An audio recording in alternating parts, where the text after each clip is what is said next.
अशक सारा दा जोंनि बे दिदोमपारा गामियाव फैनानै अनसुंथाइ होफैनायखौ जों जोबोद गोजोननाय मोन्दों।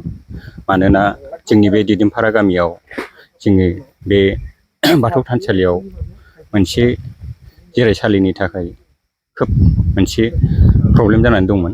दा बिनि थाखायनो जोङो दा बे प्रब्लेमखौ जोङो बिथांनाव थांनानै जोङो जोंनि नैबे समाजनि थाखाय बोरैबा समाधान जायो दा बेखौ सानहरनानै जोङो बिथांनाव थांनानै दा दिनैहाय जोंनि बे अनसुंथाइ बिनायाव दिनै बिथाङा जोंनि बे जिरायसालि एबा रेस्ट हाउसखौ बिथाङा एसेब्लाबो अनसुंथाइखौ हरदों। बेयाव जोंनि रायजोआ खोब गोजोननाय मोन्दों। आरो बिथाङा फैगौ बेलायावहाय आरो माखासे साबमिसन एबा मोजाङै मोजां जेनेबा लुफुंनानै लानो हायाबा बेवहाय उननि बेलायावबो एसे अनहरबावगोन होननानै जोङो आसा खालामदों। बेनिखायनो जोंहा अशक सारमोननि सायाव जोंनि रायजोनिफ्राय रोजा रोजा साबायखर थाबाय।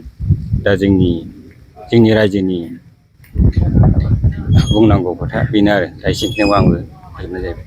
दा न'आथ' 24 फुट ओमफ्राय 12 बाय 24 होननाय खोनादों।